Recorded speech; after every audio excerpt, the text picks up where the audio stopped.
everyone, welcome back to another video. You might be working really hard. You might even be doing all the inner work like affirmations, journaling, scripting, visualizations. And yet, something just doesn't flow. Opportunities do come your way, but somehow they slip right through your fingers. You get the money, but somehow it doesn't stay. You make progress, but something pulls you back again. You take one step forward and two steps back. And if you're honest with yourself, this isn't a one-time thing. It's a pattern, and you have seen it again and again in your life. You attract something good, a job offer, maybe a new client or a chance to grow, but then suddenly there is a conflict, a delay, a self-doubt spiral, or maybe a wrong decision, and the opportunity is poof, gone. And the worst part, you don't even know why this keeps happening. You want to grow, you want to receive, you want to create a better life. But some part of you silently, subconsciously keeps sabotaging it all. Does this sound like you? That money comes to you but it doesn't stay. You earn but suddenly there is a medical emergency, a loss, or someone takes advantage of your trust. And you feel like it's always two steps away. And you are stuck in this loop. So I want you to pause for a moment and gently ask yourself, what is my relationship with abundance? Is it safe for me to receive? Do I really feel I deserve more? Because today I want to show you something you have probably never thought about. These patterns might not be because you are not trying hard enough. They might be coming from tiny, everyday habits that seem innocent on the surface, but deep down they block your receiving energy. Yes, 5 tiny habits that you may be doing unconsciously, habits that are quietly repelling abundance away from you. And once you become aware of them, you can start shifting the pattern.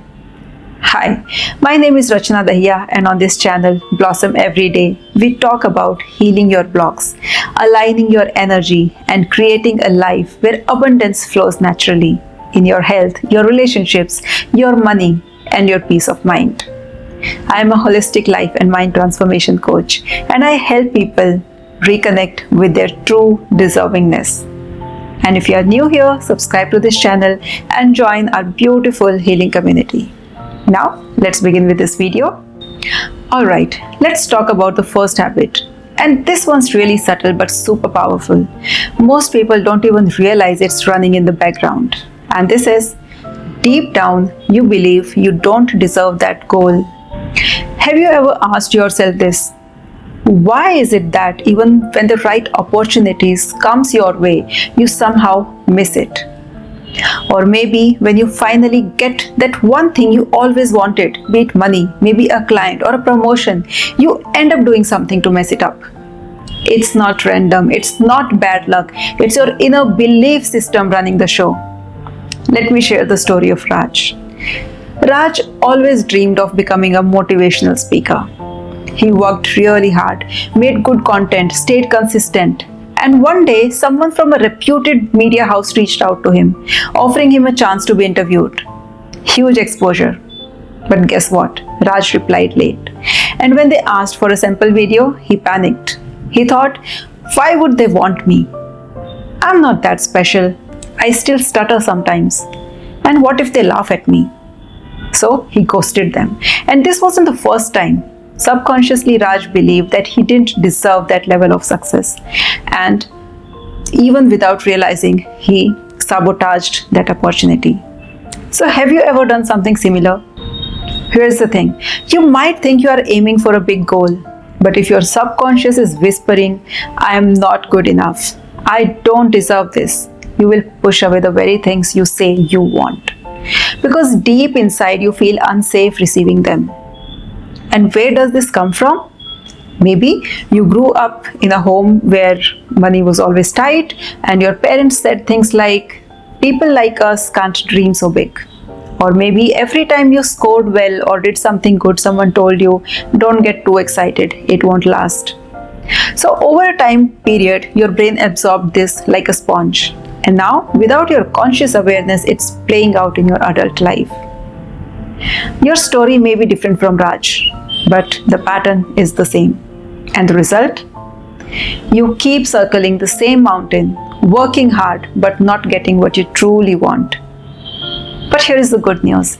This belief is not your truth.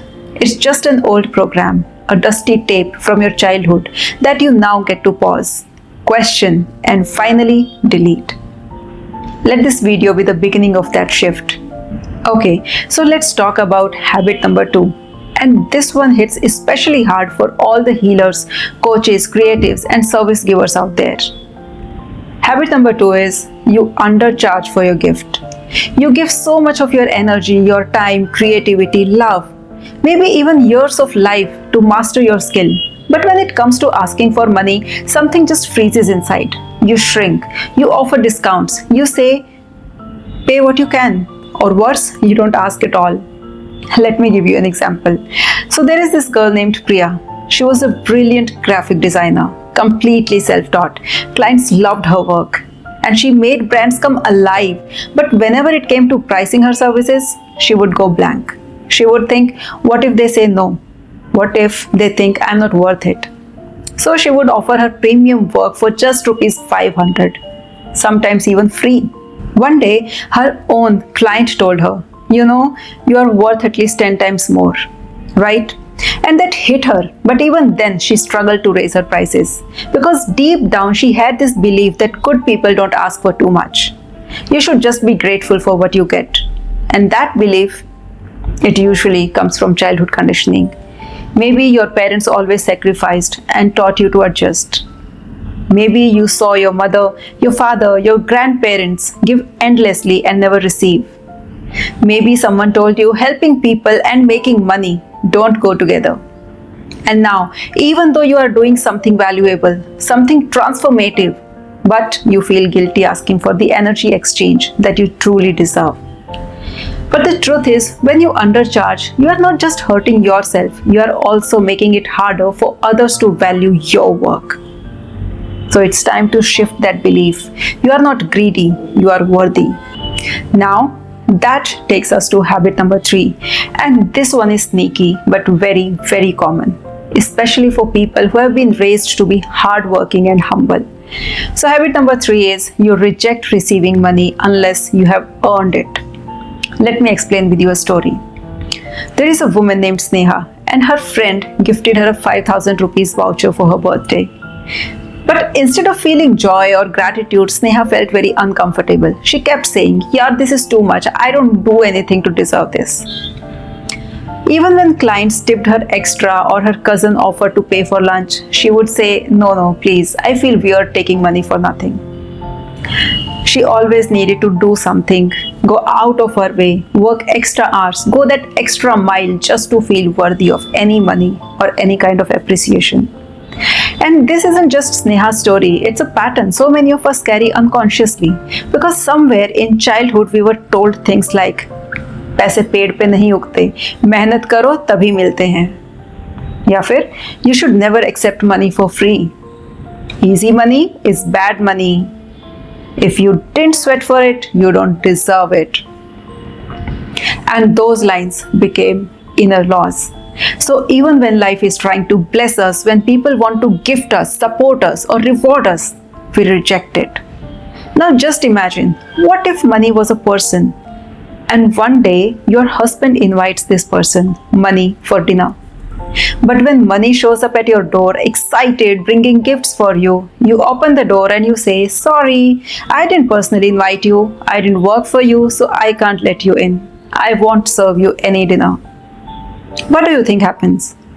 That person feels insulted, unwanted. Do you think he will want to come again, even if you invite him next time? Probably not.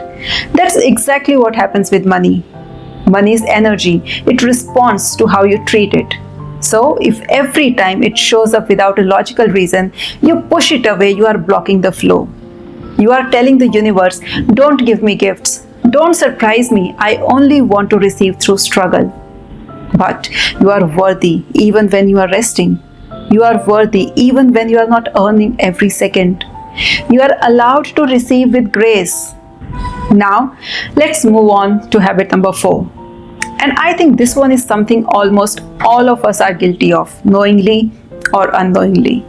You constantly compare your journey with others. And if you have ever done that, just know that you are not alone. We all do it. Scrolling on Instagram, seeing someone's wedding photos, someone's Maldives vacation, someone's new business launch, and suddenly we begin to feel small, inadequate, behind. So let me share the story of Nikita, a super talented writer who always dreamt of publishing her book. And she finally finished the manuscript after 3 years of work. But just when she was about to start pitching to publishers, she saw another writer from her college had already released her second book, and it was a bestseller. So instead of celebrating her own milestone, Nikita spiraled into self-doubt. She thought, she's so far ahead. Who is even going to read my book now? And she shelved the whole project for months. How many of us have done that? Put our own light out because someone else seemed to be shining brighter. This habit, this tendency to compare, it's not something we are born with, it's something we learn. Maybe every time you came home with a 90% and your parents said, "But Sharma ji ka beta to got 98%. Maybe every win of yours was measured against someone else's scoreboard. You weren't taught to celebrate yourself. You were always taught to compete.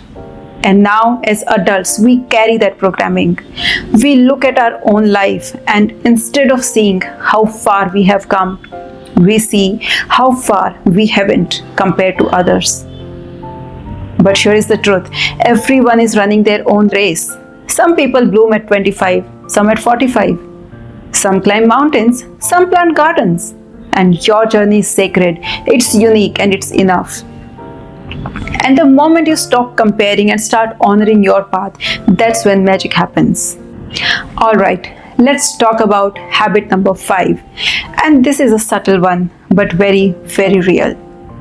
You don't pause to receive. You are always chasing. And you might not even realize it because from the outside it looks like ambition, hustle, drive. But deep inside you are not celebrating. You are not slowing down.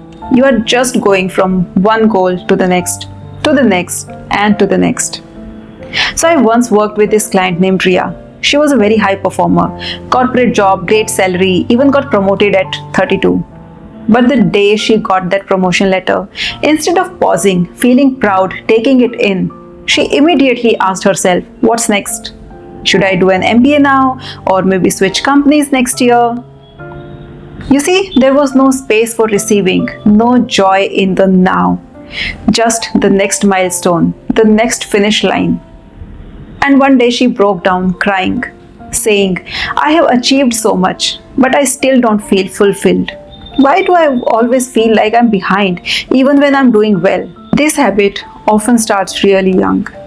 Maybe as a kid, you brought home a good report card, and instead of hearing, I'm proud of you, you heard, good, now maintain this.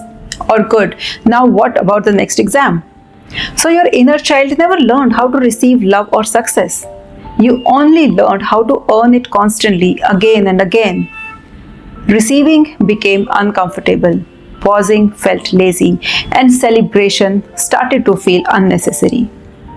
But the truth is, you deserve to receive. You deserve to feel proud, to rest, to soak in the joy of how far you have come. You don't have to prove yourself every day. You don't have to chase every single moment. Sometimes the most powerful healing happens in the pause, in the breath, in allowing yourself to feel, I'm enough right now. So these were 5 sneaky habits that quietly block abundance. And if even one of them felt familiar, then I want you to know you are not alone. We all carry patterns. We all carry beliefs that were never really ours to begin with. But if you are here, it means something inside you is ready. Ready to heal, ready to shift, ready to receive. And if you truly want to attract abundance into your life, whether it's in the form of money, love, opportunities, or peace, then you have got to reflect back and look at your patterns. Ask yourself, what do I deeply believe about money? What do I believe about myself? And most importantly, are these beliefs even true?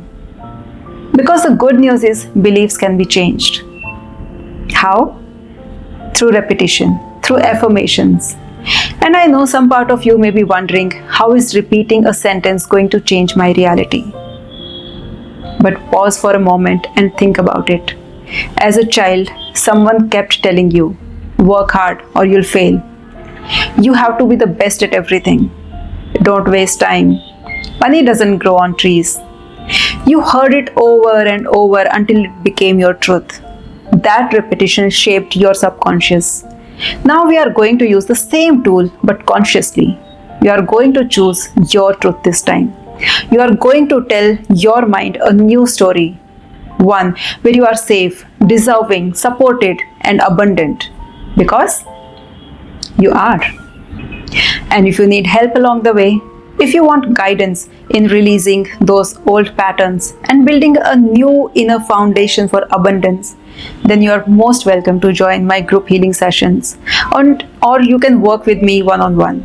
I would be honored to hold space for your transformation. And all the details I have given in the description below, so you can go there and check it out. So let's create your new reality one belief at a time. Thank you for watching and keep blossoming every day.